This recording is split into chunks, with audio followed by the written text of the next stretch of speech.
Jean Baur from Farm Sanctuary. My good friend Jean. Give a hand to Jean. Jean has started the movement years ago selling veggie dogs in Berkeley, and with his compassionate background, he's one of the saints in the animal welfare movement. So thank you. Well, thank you, Gwen, and thank you for the amazing job you've done putting this together, and thank you to the volunteers and everybody else who is here. It's great to see so many people at the first ever Fairfax Veg Fest, and by the looks of it, I'm sure there will be many more. And hopefully also, after you have come here, you will go home with literature, with information, and apply some of what you've seen. You will support some of the businesses like Green Fair, Gwen's restaurant. Our food system is broken. And one of the reasons for that is that most citizens are unwittingly supporting it through their food choices. So one of the most important things we can do every day is to vote with our dollars in a conscious, mindful way, and to ultimately make choices about our food that we can feel good about. You know, instead of saying, don't tell me about factory farming, don't tell me about slaughter, it's too upsetting, I don't want to know, which oftentimes people will say, I think it's important for us to actually be aware and take responsibility for our actions. And if we can live well without causing unnecessary harm, why wouldn't we? And I think most people are humane. And that's why they say, don't tell me, I don't want to know, because it's so upsetting when it comes to factory farming. But I think one of the biggest obstacles for people is often that they feel, oh, going vegan is extreme. Going vegan is really hard. And how am I going to get the nutrients I need? So these are some of the beliefs people have. And I think it's important for us who have been vegan and plant-based for a long time, and I've been vegan since 1985. So just to demonstrate that this is, thank you very much, that this is a viable way to live. Because I think one of the biggest worries people have is that we've always eaten meat, so we have to eat meat. But if you look at human history, over the course of our thousands of years, we've done an awful lot of really bad things. And just because we have done something doesn't mean we should continue to do it. So being vegan to me is aspiring to live as kindly as possible and to live in alignment with my own values. I think, most people are humane. And also to live in alignment with my own interests. To eat food that doesn't make me sick. And in this country, it's insane, but we eat food that makes us sick and costs billions of dollars a year in healthcare costs. That's completely irrational. We also are supporting a food system that's destroying the planet. Animal agriculture is one of the top contributors to the most significant ecological problems on our planet, including climate change, including the loss of biodiversity. There was a study published within the past year talking about life on Earth. And it really, I think, illustrates the dominance and the impact of animal agriculture. They looked at the number of mammals on the planet, and they compared wild mammals to domesticated mammals. Domesticated being humans and cats and dogs, and the vast majority are farm animals. 96% of the mammals living on Earth today are domesticated. Only 4% live in the wild. It's because we are destroying wildlife habitat. We are cutting down rainforests. And one of the main drivers of that is animal agriculture. We cut down rainforests to create grazing land or to grow soybeans. Right now in Amazon rainforest, we're growing soybeans to feed farm animals. A lot of it is now going to Asia, but it also comes to the U.S. So this is a system that is causing enormous harm to ourselves health-wise, enormous harm to the environment, and supporting it is not in our interest. So, again, the way I frame this is to make choices and to live in a way that is aligned with my values, so I don't have to cause unnecessary harm, and align with my interests. So I'm not eating food that makes me sick and not eating food that's destroying the planet, the way animal agriculture is. So I'm going to go through a little PowerPoint here. It's about maybe 15 slides, talking a little bit about the history of farm sanctuary and sort of how I came to this and the focus on animals. I grew up, like most of us probably, eating meat without thinking about it. I grew up in Hollywood, California, and as a kid, I actually did commercials for places like McDonald's and KFC without thinking about it. But then in high school and into college, I started thinking more about my impacts on the planet, and I did not want to be a cog in a wheel of a system that I felt was causing so much harm. So I just started learning more about this and ultimately came to learn about factory farming and the harm it causes to animals, the earth, ourselves, the harm it causes to rural communities. I actually feel bad for farmers who are being pushed out of business by these factory farms. I feel bad for people who work in slaughterhouses, who are exploited labor. Can you imagine what it would be like to work in a slaughterhouse where your job, 8 hours a day, is cutting the throats of other animals? That's not good for anybody. And so these are the kinds of things that happen in this system that are bad for everybody. And I feel bad for the animals and also the people. And the good news, though, is we do not have to support this. We can live well without causing unnecessary harm. And interacting with other animals in a positive way is actually good for us. It helps to lower our blood pressure. It helps to lower our levels of stress.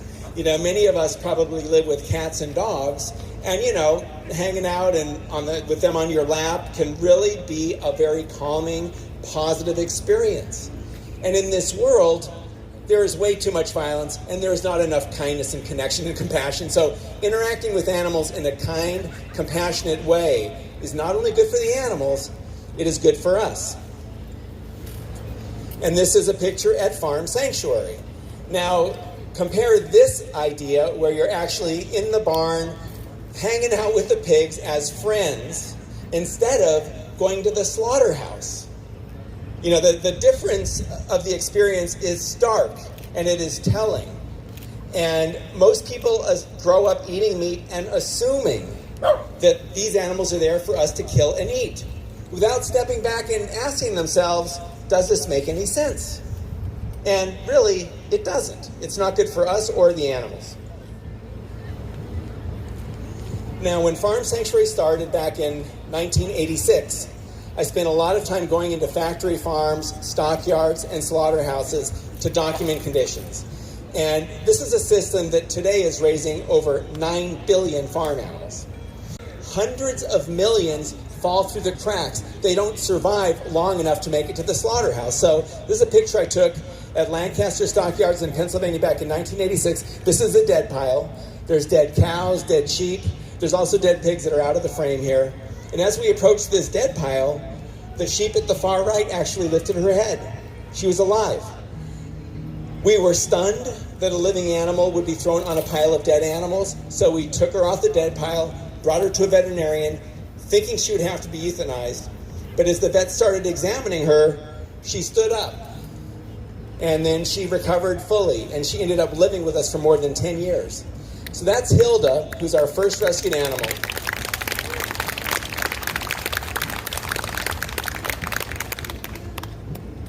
This is a calf that I found who was born on a dairy farm, and he was a male. So on dairy farms, for a cow to have milk, she has to have a baby. They don't lactate just for the heck of it. They give milk like other mammals to feed their young. So on modern dairy farms, cows are impregnated and have a calf every year. The female calves are kept on the farm to become milking cows. The male calves are useless. So in this case, this guy was sent to the stockyard on the day he was born. He was still wet from afterbirth, and he was sent there to be sold. But he was very weak, and he fell in the alleyway, and he was left there to die. So I went up to the stockyard worker, and I said, what's going on with this calf? And he said, matter-of-factly, I got to bury him later today. And I said, well, what if I take him off your hands? And he said, sure, go ahead. So I took him from the stockyard, brought him to a veterinarian, and she said, this calf has a very low chance of survival, and it makes no economic sense. What are you wasting your time for? And I said, to me, he's not an economic unit. He's an individual who I want to do what I can to help. So she finally treated him. I brought him back to the sanctuary, and I'm happy to say he also recovered, and that's Opie. He ended up weighing close to 3,000 pounds. And it was pretty amazing to go out into the barn and to see this 3,000-pound gentle giant there. And he was just a byproduct of the dairy industry. So how we treat other animals, I think, says a lot about who we are. And what I have been thinking a lot about in recent years is, what is it to be a vegan, right? Part of it is not harming other animals. But to me, ultimately, being vegan is an aspiration to live as kindly as possible, which also includes not supporting or participating in abuses of power. And the whole meat industry is predicated on this notion that those animals are there for us to use. And that mindset that those other, whoever they are there for us to use and exploit is, in my mind, an abuse of power. And it is something that really, I think, hurts our humanity. Not only those who are being mistreated, but also those who have power, who lose their empathy. There's been research done to show that when people have power, they actually do lose empathy. And that's a critically important part of our humanity. And the whole meat industry is a system where that is normalized. And meat is connected to power. If you look at human history over, thousands of years and many generations, most societies have been primarily plant-based. If you eat Indian food or Ethiopian food or Chinese food or most foods of ethnic cuisine, they are plant-based because most people ate plants. The people who ate the meat were the powerful ones who had the resources and had the control over the resources and were able to eat meat. This is why wealthy countries like the United States tend to eat a lot of meat. It's a reflection of our power. And now, as other countries like China and India, for example, are becoming wealthier, they're starting to eat more meat. It's a reflection of power. And many people look at this and think, oh, that's a good thing. It shows that they're making advances. And in some ways, there's something to be said for advances and, an easier life where, you have some resources. But what we do with those resources is a critical question to ask. And I think that with much power, with much control of things, also comes much responsibility. And exploiting other animals is, I don't think, a very positive part of our humanity. And it doesn't have to be part of it. So as I mentioned, Opie came from a dairy farm. And these cows are pushed very hard in modern dairy production. They produce about 10 times more milk than they would produce in nature. So in a healthy environment, dairy cows could easily live more than 20 years. But on modern dairies, they're usually sent to slaughter after just about 2 or 3 years in production. They turn them around fast, send them to slaughter for ground beef so that they can bring up the next genetics. One of the reasons they like to turn them around fast is because of genetic improvements, is the mindset of the dairy industry. So it's really about mass production and continued extraction. And a dairy cow's life, I think, is a real good illustration of extraction. So most dairy cows are born on a dairy farm, taken from their mothers at birth, and then raised to become a milking cow. And so they're impregnated, and after they have their first calf, they're put into the milk stream. The calf is taken away. The mother is hooked up to milk machines 2 or 3 times a day. Milk is pulled from her at an extreme rate. After about 2 or 3 years, she's worn out, and then her life is taken from her. She's killed for beef. So, this industry, although many people who go vegetarian because they care about animals, think, well, what's wrong with milk? Well, there's a lot of things wrong with milk. And in some ways, dairy cows have it worse even than beef cattle. And the veal industry was actually literally born out of the dairy industry because, as I mentioned, these cows have a calf every year. The females are used for milk production. The males have not ever had an economic use. So the veal industry was created to use all of these unwanted male calves born on dairy farms. And many of you have probably heard that these animals are chained by the neck in crates. That's how they live their whole lives. and then they're killed usually at about 6 months old. Thankfully, there has been a lot of awareness raised now about the cruelty of veal production. Veal consumption has dropped significantly in the U.S. over the past few decades. That is good news. And we've also now been able to pass some laws to ban the use of these crates.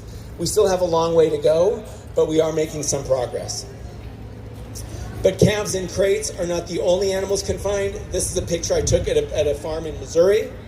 These are sows in gestation crates. They call it a gestation crate because that's where they're kept during their gestation period or their pregnancy, which is about 4 months old.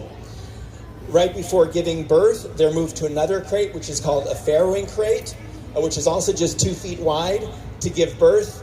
And then their babies are taken away at about 3 weeks old, and the babies are then taken to kinds of factory farms.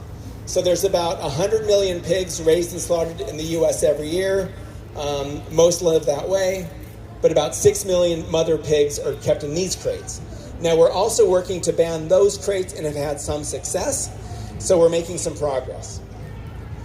And the last confinement system I'll mention are battery cages. This is how most egg-laying hens are kept in small wire cages, stacked in tiers, lined up in rows in huge factory warehouses.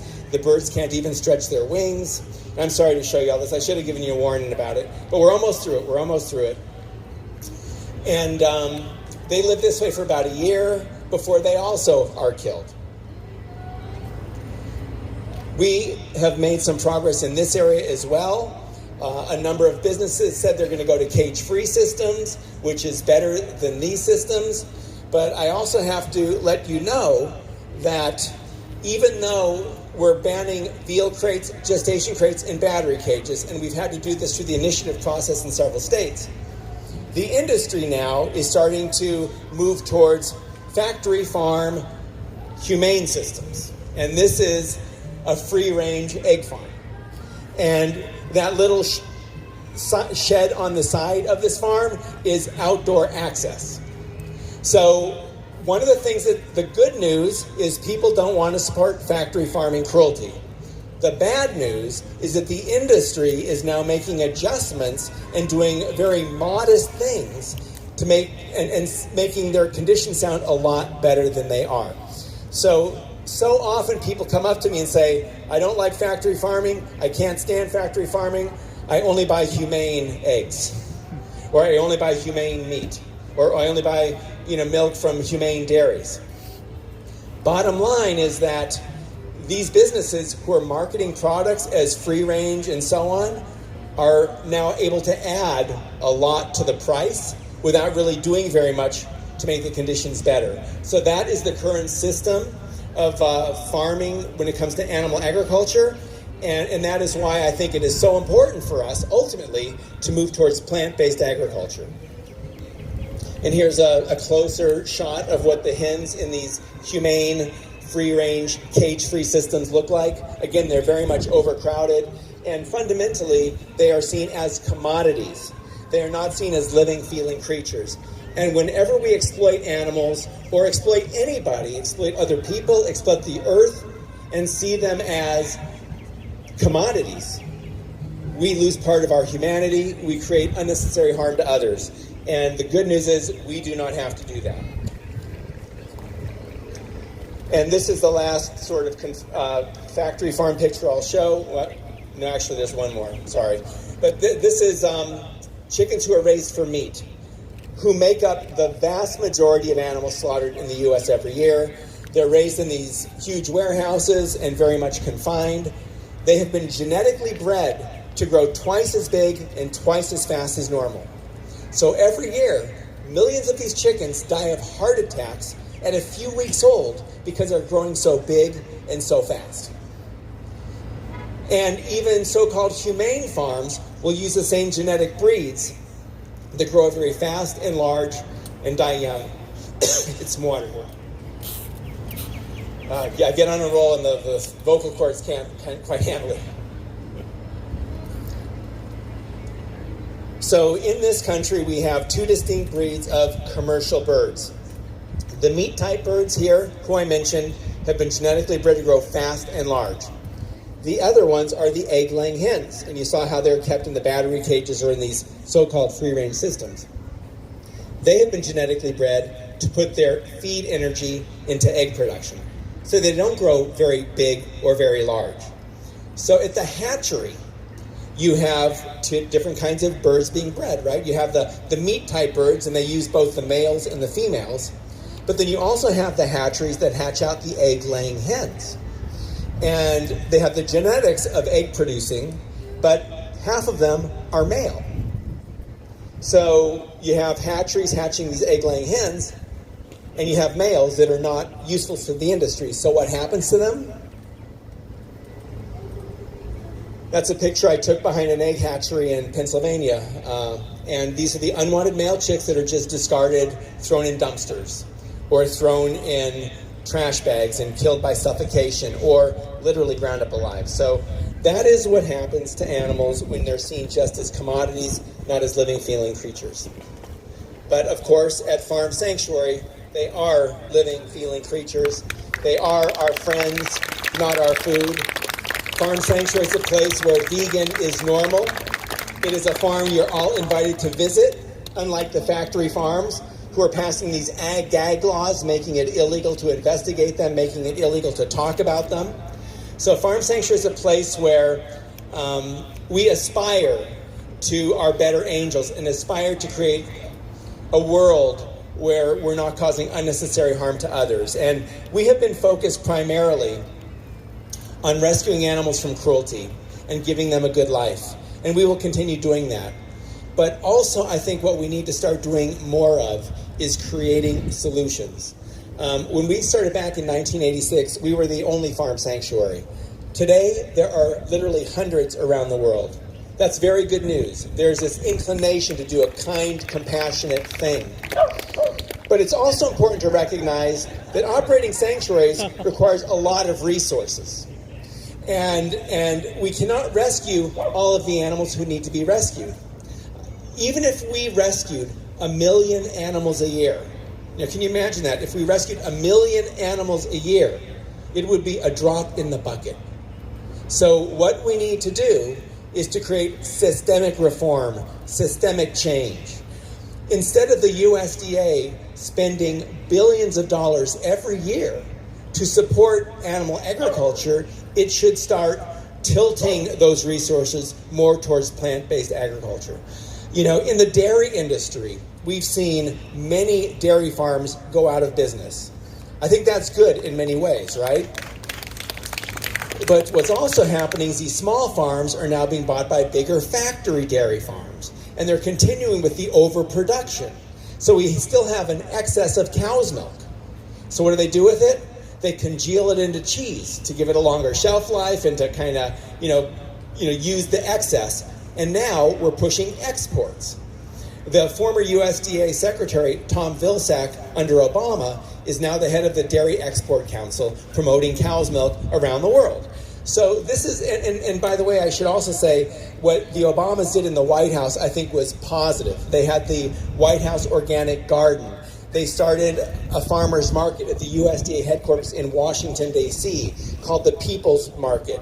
The USDA, when it was founded by Abraham Lincoln in the 1860s, was called the People's Department because it was there to support people. And at the time, but what has happened to the USDA over the years is that it has become hijacked. And industrial agriculture now is pulling the strings. And you have the revolving door where you have the USDA secretary that then goes work to the dairy industry or the beef industry or wherever it is. So you have these revolving doors and you have these tightly controlled interests that are dictating federal food policy. And it is causing enormous harm to small farmers who are not able to compete with these factory farms, who, by the way, are very good at knowing how to get government support because they have all the lawyers and the lobbyists, so they know where the money is and they go get it. The small farms and the organic farms don't really know where that money is. So the system is really tilted towards industrial animal agriculture, and it is something that needs to change. And just one example of a program that is part of a regular USDA program is the dairy margin protection program, basically to support prices for dairy farmers, which means that the big farmers are going to be able to add that to their profit margin because they have the whole system figured out. The small dairy, who is struggling, is going to be able to barely stay in business another year, another few years before going out of business. So wouldn't it make sense to take some of this dairy margin program, and this year they're expected to spend over $300 million just on this price support. That's one little part of the government budget. Wouldn't it be sensible to take some of that $300 million and put it towards transitioning some of these struggling dairy farmers into a new form of agriculture, to a plant-based agriculture that's more viable ultimately in the long run? There's no debate that in our country we need to eat more fruits and vegetables. We need to eat more whole plant foods. I mean, I would love to see a vegan world, but short of that, we need to eat more of those healthy plant foods. The dietary guidelines that came out a few years ago made it explicit we needed to eat more plant foods. And so there's no debate about this. But food policy is enabling animal agriculture, and that's backwards. You know, we should have food policy that promotes food that makes us healthy. So it's completely irrational. But it's that way because agribusiness, again, is very entrenched. They've invested in the political process. They have the revolving door. After somebody's at the USDA, they get a job with agribusiness. So this is the system that we're struggling with. And I think the way it's going to change is through grassroots activism, through communities like this, through restaurants like Green Fair, with Veg Fest, people talking to each other, learning from each other, and then applying the practical tips that we learn, you know. And for some of us, and for me, I've been a vegan a long time, and for me, it seems easy. You know, I'm used to doing certain things now, and I don't really have to think that much about it. But for somebody who is not vegan, you know, it's important for us to be patient and to understand that when they ask, where do you get your protein? It's a legitimate question. They don't know where to get protein, and they're worried they're not going to get protein if they go vegan, because we've been bombarded by these messages that you need animal food for protein, right? So I think that we are challenging a belief system, you know, and this belief that we need meat for health, or we need dairy products for calcium. But if you look at our country, and we drink a lot of cow's milk and consume a lot of dairy products, you know, if that was a really good source of calcium, we shouldn't have a lot of osteoporosis, but we do. So we drink a lot of calcium or cow's milk, supposedly for calcium, but we also get a lot of osteoporosis. So obviously drinking cow's milk is not the solution to our osteoporosis problems. So it's really about stepping back, considering some of the assumptions that we have grown up with, and then make choices that are aligned with our values and our interests. And, you know, I have been very encouraged in recent years by the investment in plant-based businesses. On my drive over here, in fact, I live near Washington, D.C., so it's, you know, about a half-hour drive. On my drive over here, I was listening to NPR, and Freakonomics came on. And they were interviewing the founder of Impossible Foods, which is a vegan burger that's being, you know, produced to replace animal products. And this is a whole, you know, program on mainstream radio talking about how animal agriculture is inefficient, it is harmful, and there's this move now towards plant-based agriculture. Impossible Foods has gotten investments of up around $400 million, including from people like Bill Gates and Cargill. Cargill is this massive, it's a public or a privately owned agribusiness, multinational, multi-billion-dollar company, and they are now starting to invest in these things. And I have mixed feelings about this, honestly. I mean, this is part of the machine, and ideally, in my perfect world, we're talking about local, community-oriented, plant-based agriculture, community gardens, food, not lawns. Instead of having a lawn, you're growing vegetables there. CSAs, farmers markets. That is my ideal world. But I also realize that companies like Cargill, you know, are part of a big machine. And if that machine can start pushing more towards plants and away from animal agriculture, I see it as a very positive thing. A couple of years ago, I did a panel discussion with the CEO of Cargill and the CEO of Danone. Danone is an international dairy company, basically. They own Dannon yogurt in this country. And I was wondering, what the heck am I going to talk to these guys about? Because I didn't want to enable things that I didn't think were very good. And, one of the initial suggestions was to talk about their humane policies and how they're trying to, raise animals in a less cruel way. And I didn't really want to go there just because there really is not a humane way to exploit somebody. And so we were able to move the discussion over towards the efficiency of feeding the world and how are we best able to support a growing human population. And bottom line is through plant-based agriculture. So we talked about that. We talked about the need to preserve rainforests and to not be cutting those down to grow soybeans to feed animals or to graze farm animals.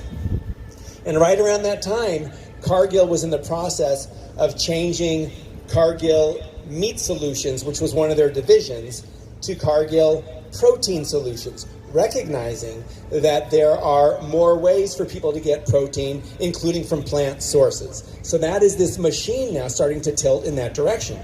And with Danone, I also, again, didn't want to talk about humane, exploitation of dairy cows. So we talked also about plant-based. And one of the things they were in the process of doing at the time was purchasing White Wave, which owns Silk soy milk, right? So they also are now investing in the plant-based space. And they're investing in it because they see that's the future. They're not investing in it to kill it. And, the story of Silk is, I think, somewhat illustrative of how the system works today where, making plant-based markets has some value. Although, again, it's not my ideal of the local plant-based farmers market approach. But Silk used to be owned by Dean Foods, which is a major dairy industry player. This is maybe 10 or 15 years ago. But because they were owned by Dean Foods, they were able to get their product in mainstream grocery stores and in shelves and to do retail work and to reach a lot of people. And the price kept going up for Silk. It was a very popular product. And then Dean Foods that owned it, and I think it was still owned by White Wave then, sold it thinking that it had reached its peak of market value. But in fact, White Wave and Silk continued to increase in value. And Dean Foods, by the way, was having difficulties financially. Then later on now, Danone comes in and buys White Wave, which shows again that this is where the future is. But there are also systemic things. And I'll just mention too with Impossible Foods, this plant-based meat that replaces hamburgers. They recently started selling that in Burger King in St. Louis. How many of you guys heard about the Impossible Whopper? Is what it's called. So a lot of you heard about the Impossible Whopper. Well, the first Burger King that tried a veggie burger was in Watkins Glen, New York, which is where our sanctuary is. And the way that started, this is in the early 90s. So we have a sanctuary for rescued animals. We encourage people to come and visit, get to know the animals, and they often wanted vegan food in town. So we started going to restaurants in Watkins Glen and asking them if they would have vegan food, and we put together a Where to Dine Vegan in Watkins Glen guide. So we thought, well, what the heck? There's a Burger King in Watkins. Let's just ask the franchise owner if he's open to this. And it turns out he was very open to it. And he said, sure, I'll try it. So this is, I think, 1992. And so he imported the spicy bean burger from the UK because Burger King was selling that there, and they needed a product that was approved by the corporation. So they brought it into New York. It sold within a couple weeks. Brought in another shipment. It sold. And then it became clear that there was a market for this. They expanded the market through upstate New York. And by now, they couldn't keep importing the bean burger because it was too costly. They had to find a domestic supplier. And this process showed me the operational issues, the supply side issues, the challenges that Burger King was having. Because when Dennis Kessler, the franchise owner, wanted to do BK Veggie, he had to think, okay, where am I going to get this patty? When it comes into the store, what refrigerator am I going to put it in? What grill am I going to grill it on? So there's all these operational parts of the system that have to be shifted. And you also need to be able to produce enough of the burger to meet the demand.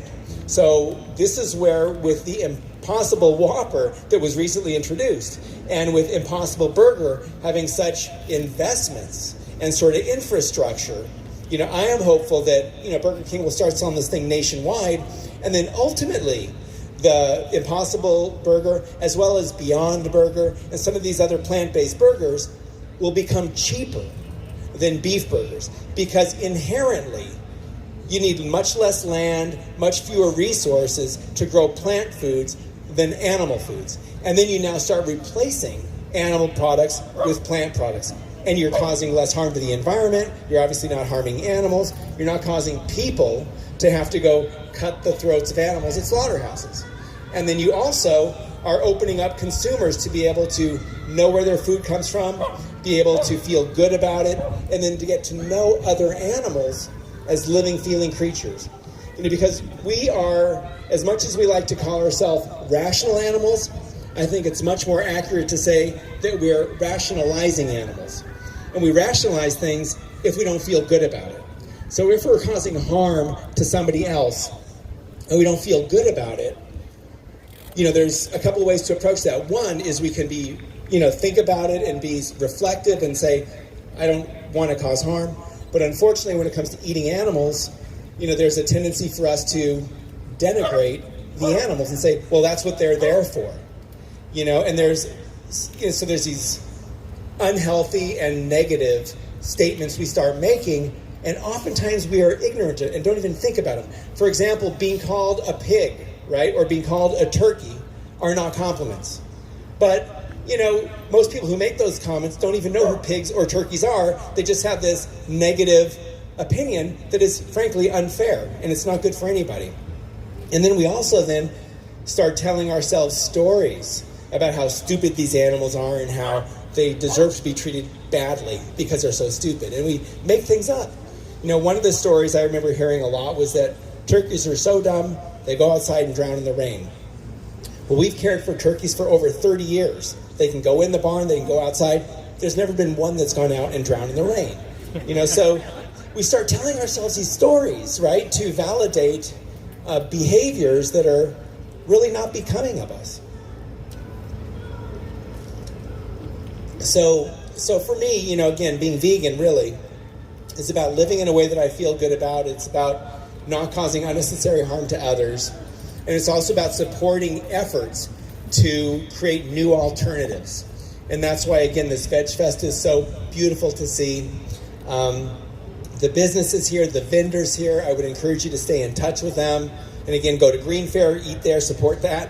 And I think we have a little bit of time. I'd love to, see if anybody has questions or if there's anything on your mind that you'd like to talk about, and just to entertain some of that for a while. So, got this back here. I don't know if you can yell or if you have a mic or how we're going to do this, but. I can come up and grab the mic. Hey, thank you. Okay, great. You can pass this around. How about that? By the way. Thank you, Gene. Hey everyone, my name is David. I'm a vegan activist. I've been a vegan since 2017. July 23rd is my vegan anniversary. I was a vegetarian for about 30 days. I started to make the connection about where my ribs were coming from that I was eating down in the South. So, barbecue ribs. They belong to someone.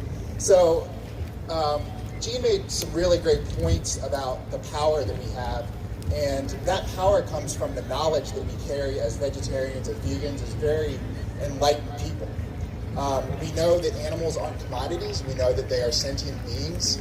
And it's great that we're making ethical choices, right? I want everyone to applaud. I think, we're creating demand for the Impossible Burger, for vegan options. And I wanted to share a couple statistics with you really quickly. There's been a 600% increase in people identifying as vegan in the U.S. in the last 3 years. That's according to a report by research firm Global Data. Only 1% of U.S. consumers claimed to be vegan in 2014. In 2017, that number rose to 6%. In the UK, the number of people identifying as vegans has increased by 350%. Sorry, I'm nervous. Compared to a decade ago, according to research commissioned by the Vegan Society in partnership with Vegan Life magazine. And I wanted to share a quote with you by an activist named Balint. And she says, according to science, our only chance for survival is embracing a vegan diet.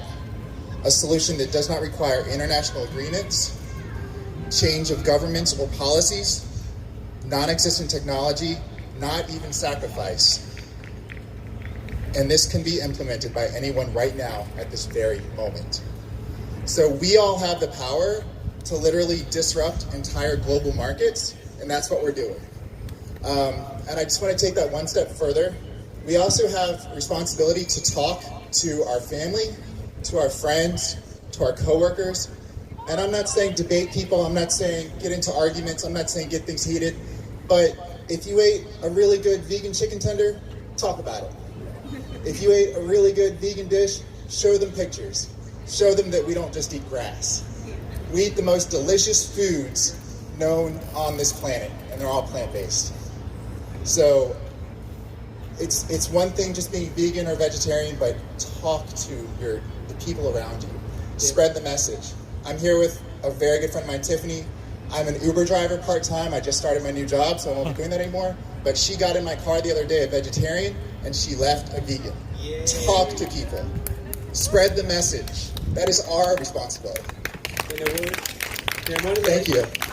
Good points. I think that's a very good point. There's a lot of things in this world that are out of our control, but what we eat is in our control, and we influence those around us. I think one of the best tools for advocacy is showing people how tasty vegan food is. Sometimes the ethical issues about, oh, it's cruel, put up walls. So as we talk to people, I think it's important to find common ground and to build from there. And if somebody's eating animal foods and we tell them it's cruel, they will sometimes kind of emotionally react like, I don't want to hear that, So, but just show them the good vegan food oftentimes is a really good beginning step.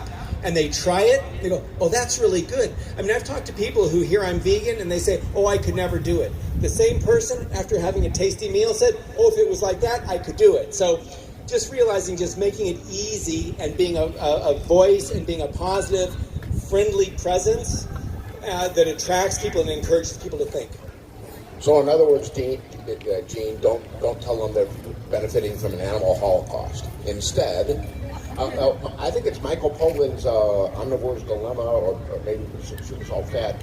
He talked about the agribusiness industry, animal agriculture industries. The executives weren't eating Lunchables, etc., in their own personal eating habits. Are any of the top executives of these animal agricultural, ADM, etc., vegan or vegetarian privately, even though they're... Well, I mean, there's a few business people who are vegan. I mean, John Mackey, the CEO of Whole Foods, for example, co-founder is vegan, right. Very much an activist there.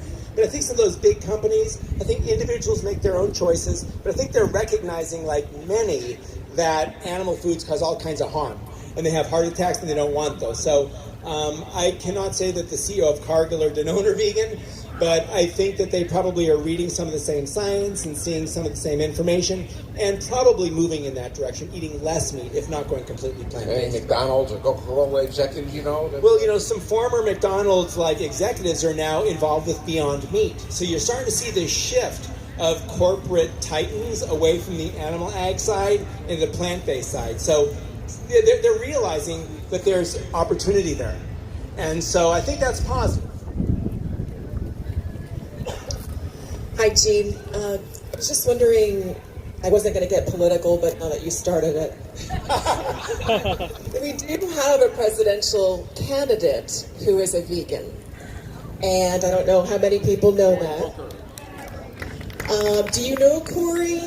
And you said under Obama things got better. As somebody who follows this stuff closely, I know how much worse things have gotten under this current administration. So that's my first question. Would you encourage people to support Corey?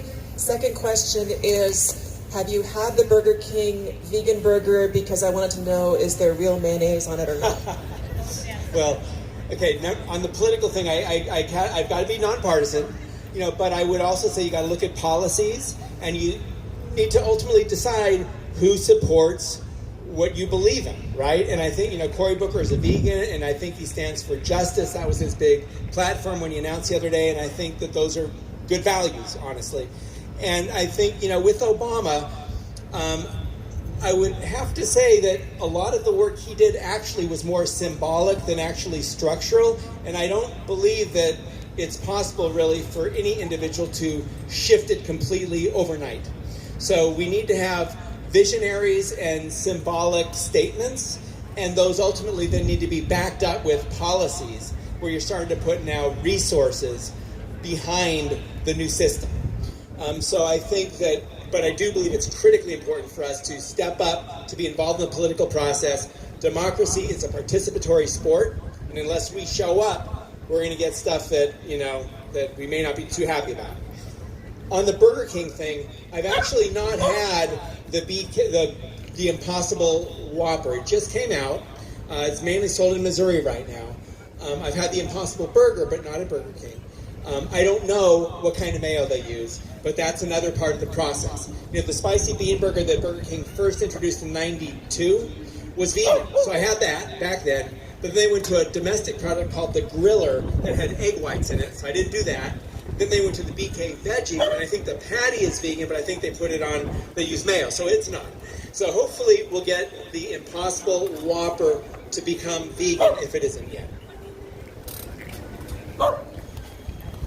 Hi, Gene. It's so good to see you up here. I just want to tell you, I've been a vegan as long as Gene has. I knew him way back when, and I can't tell you how proud I am. I call you Gene the King, because you are. He's the king. But I wanted just to ask you, can you tell us about Maya? Oh, Maya. So, by the way, Kathleen, we were activists in D.C. back in like '85, and had our Volkswagen van driving up to New York City for a demonstration, an anti-fur demo, and that's when we kind of came up with the farm sanctuary idea. So, and the name Farm Sanctuary. So we go way, way back. But yeah, Maya was a calf that I found left for dead at a stockyard in Lancaster, Pennsylvania. Rescued her. She came, lived with us for more than 20 years, and she and I had a really close thing. And you can read about her a little bit in my first book, Farm Sanctuary. So, but yeah, she was one of our first. And you often remember your first. She had a crush on me. She had a crush on me, yeah. So one of the days I was in the barn, and I was doing something like on a wall, and I felt something on my arms. And it was her hooks. She was trying to mount me. So I was like, whoa, okay. So, but anyway, but Maya lived with us for a good long time.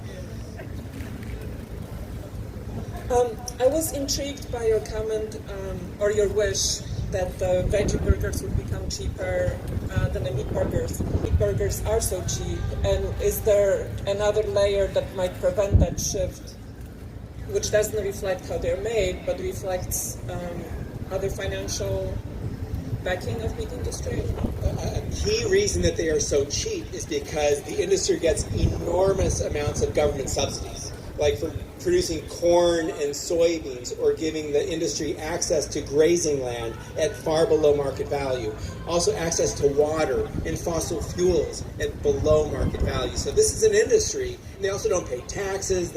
So the financing is a huge part of why the system is the way it is.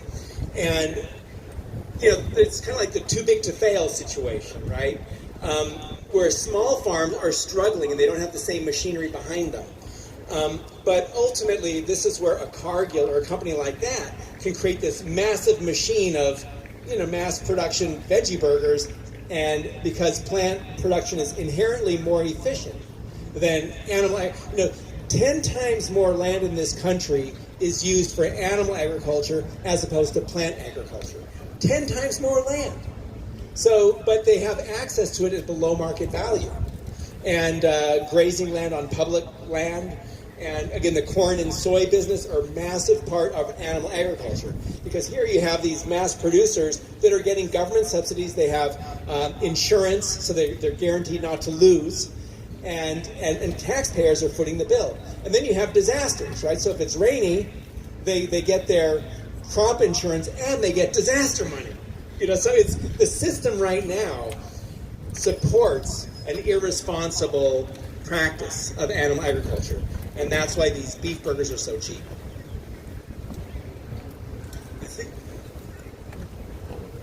Hi, Gene.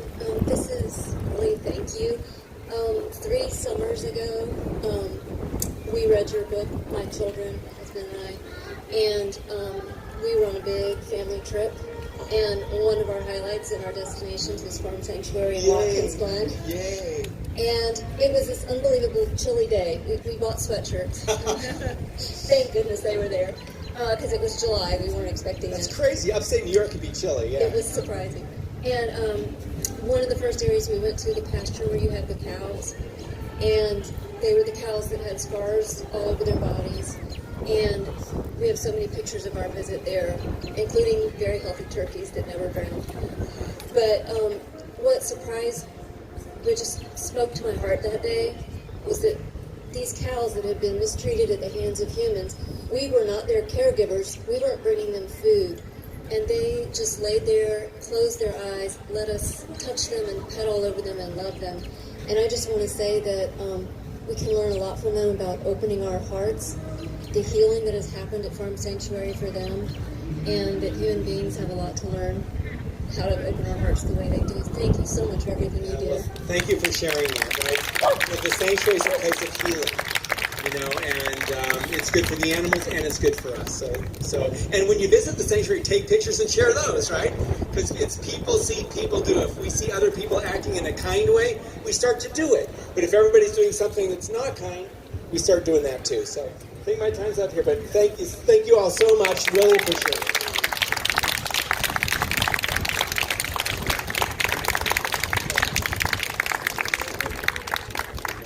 Thank you, guys. So we have one more speaker left. We saved the best for last. So Portland Malloy from the Washington Post is going to talk about his journey from plant-based to plant-based nutrition. He's been writing articles